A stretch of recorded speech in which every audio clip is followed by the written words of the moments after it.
Olá, estamos mais uma vez com você, claro, para levar a informação e, acima de tudo, conversar com o nosso representante. Quando eu me refiro ao nosso representante, é o deputado federal que está aqui na nossa capital federal, Luiz Miranda, ele que vai conversar a respeito, principalmente, desse momento político que o Brasil está vivendo. Vamos então cumprimentá-lo e agradecer também a você pela sua audiência. Deputado, seja bem-vindo aqui ao nosso programa. Muito obrigado, Walter. É um grande prazer estar aqui. Cumprimento a todos que nos acompanham e será uma honra poder destrinchar um pouco desse momento político que realmente não está fácil, mas eu tenho certeza que as expectativas são as melhores, né? O povo brasileiro precisa de notícias boas e certamente temos muitas para poder apresentar, inclusive a reforma tributária que sai agora no meio do ano. Interessante quando o senhor fala que o brasileiro procura notícias boas.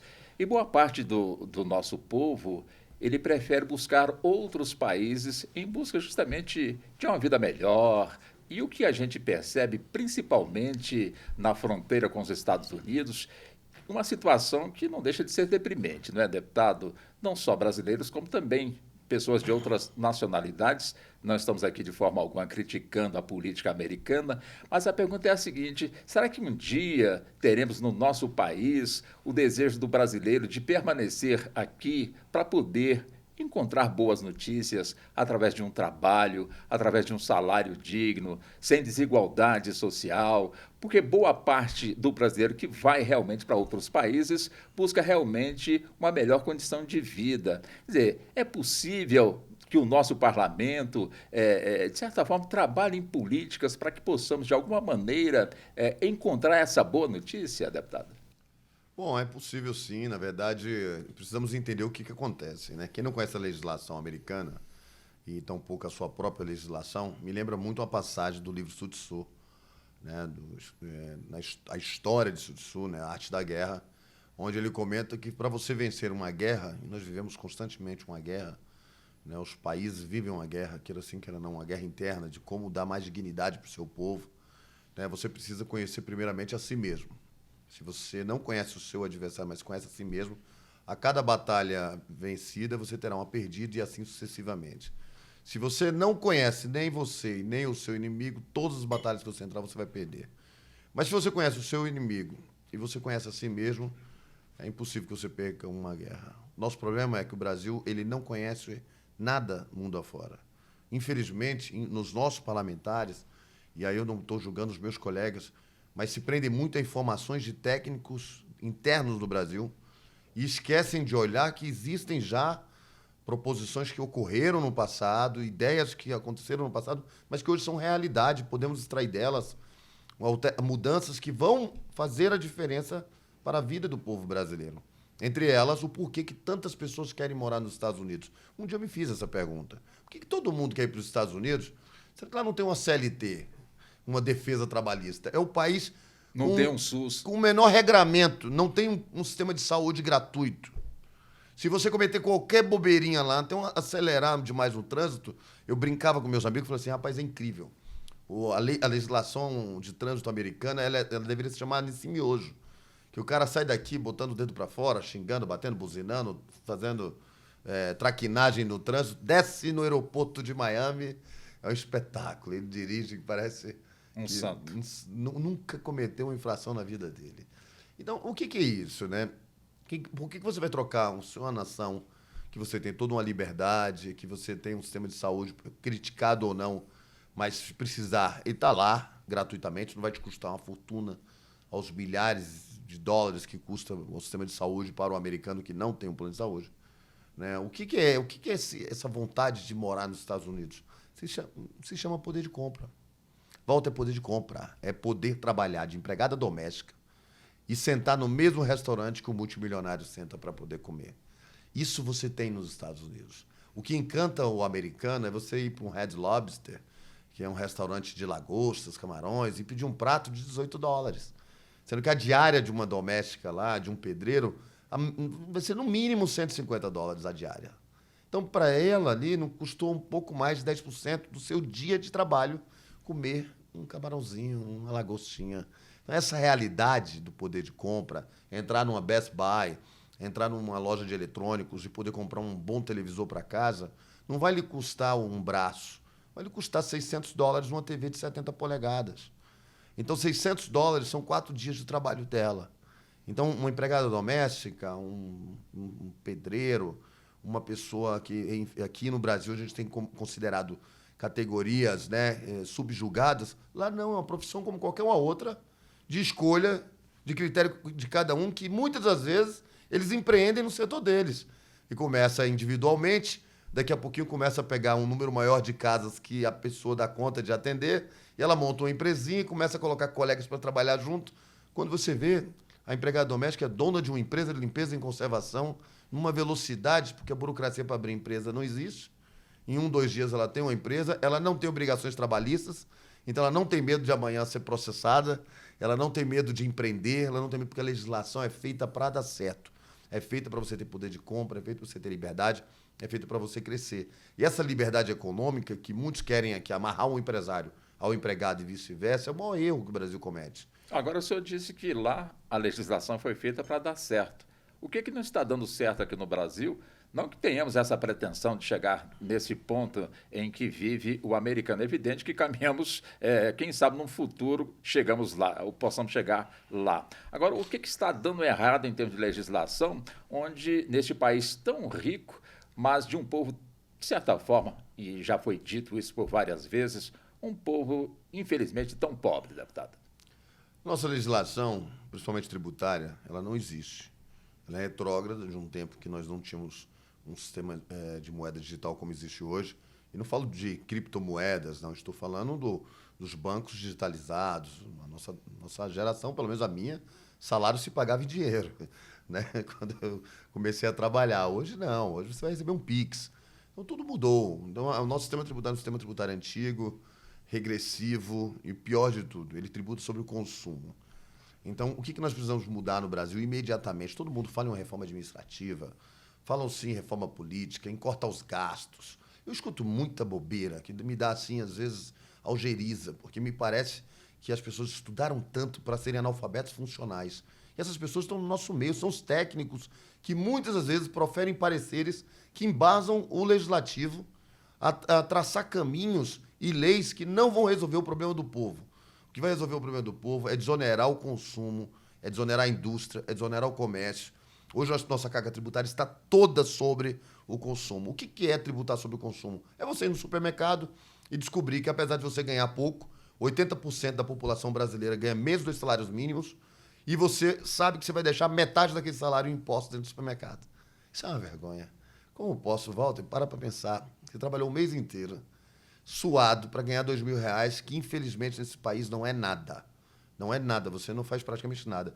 O brasileiro, ele é malabarista, ele consegue dar um jeito de sobreviver com R$1.000, com R$2.000. Uma renda familiar média, 80% da população ganha menos de 2 salários mínimos. Vai no supermercado, tudo que você comprar, o governo garfou metade de tudo que você produziu. Então, não tem como dar certo se nós não mudarmos o sistema tributário do nosso país e redistribuir essa carga. Agora, deputado, a questão da reforma tributária, até onde eu consigo alcançar, já tem mais de 20 anos que se fala neste assunto no nosso parlamento.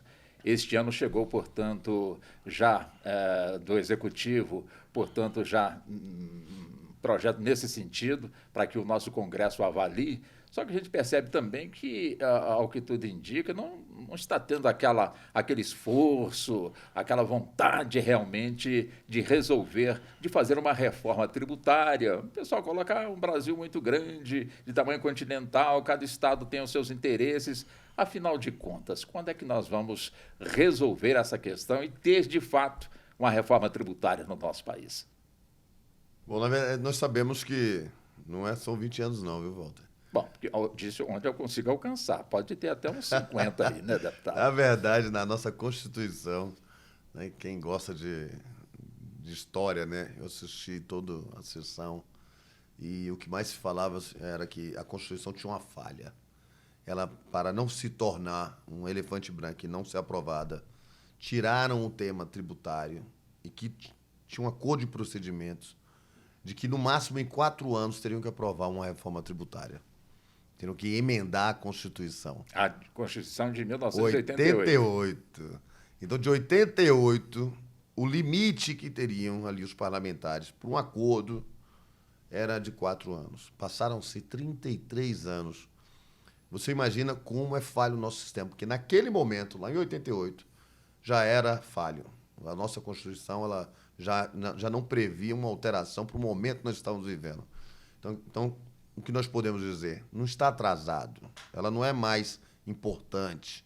A reforma tributária ela é urgente.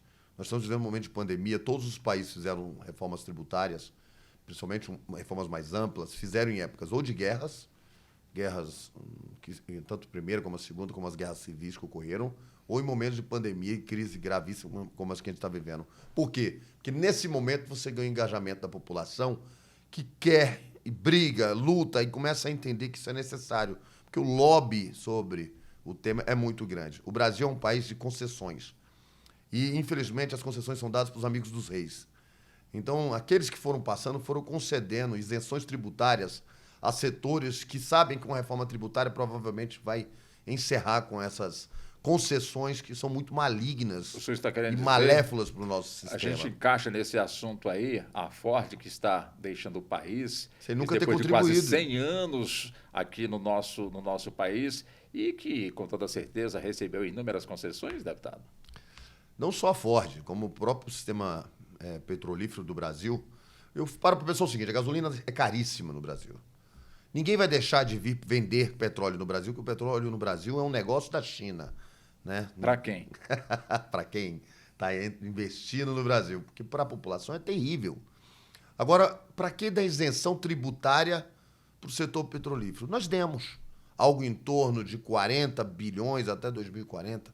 Os números são absurdos. Né? Então, assim, se eu não me engano, o valor é esse, se não for mais. Um valor era, assim, algo astronômico para que o setor se sentisse confortável em investir no Brasil. Me diz, se uma Ford da vida, ela vai deixar de vender carro no Brasil se você der ou não der isenção de impostos para ela? O jogo tem que ser reto, tem que ser igual para todo mundo.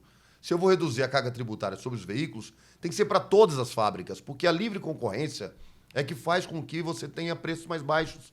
Então eu tenho a empresa Xing Ling, que vende carro elétrico, e a empresa Ford, a Chevrolet, a Lamborghini, todas precisam ter o mesmo imposto, para que o jogo ocorra na melhor forma de atender o cliente, no melhor produto, na concorrência leal, assim como é feito nos Estados Unidos. O imposto sobre o consumo lá, em geral, é o condado que o aplica, o estado tem uma alíquota X e quem aplica é o condado. No condado seria como se fosse o município, ali um conglomerado de municípios, né?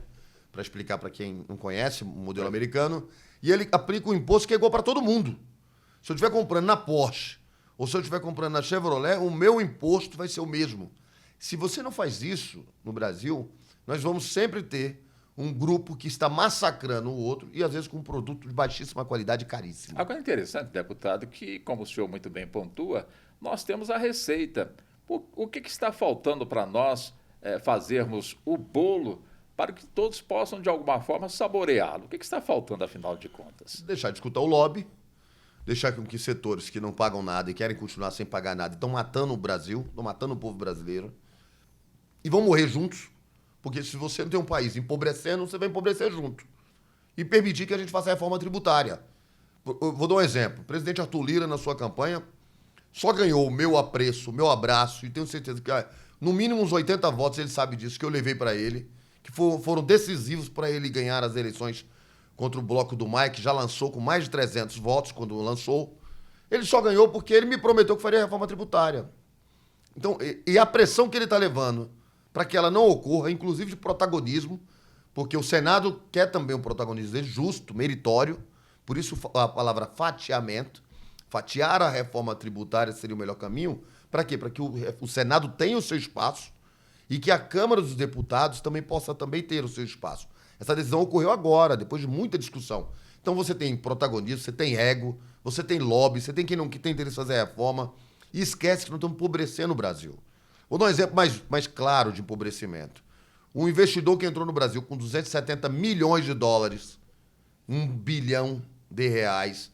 Logo que o Bolsonaro ganhou, o cara olhou assim, pô, governo de direita agora o Brasil vai bombar, vou investir. Ele botou US$ 270 milhões. Fizeram a primeira reforma da Previdência, esqueceram de fazer a tributária. Um erro que é imperdoável para o Ministério da Economia. Imperdoável. Eles não têm noção o erro que eles cometeram. Agora, o mesmo investidor tem US$ 170 milhões. Ele perdeu 100 milhões, algo em torno de 37% do seu investimento. Mas isso afugentou o empresariado? Muitas empresas deixaram de vir para o Brasil. Muitas. Mas o Brasil... Um exemplo das empresas americanas, o IKEA, que quem conhece os Estados Unidos, é uma empresa de móveis pré-moldados e montados. Tinha um planejamento gigante para entrar no Brasil.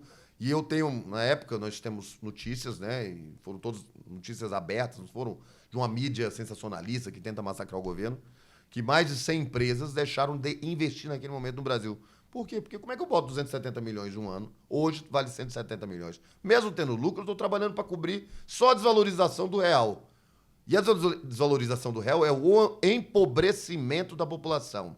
É a inflação. É o que você comprava em 2018, você não compra mais hoje. No mínimo 30% se perdeu. No mínimo.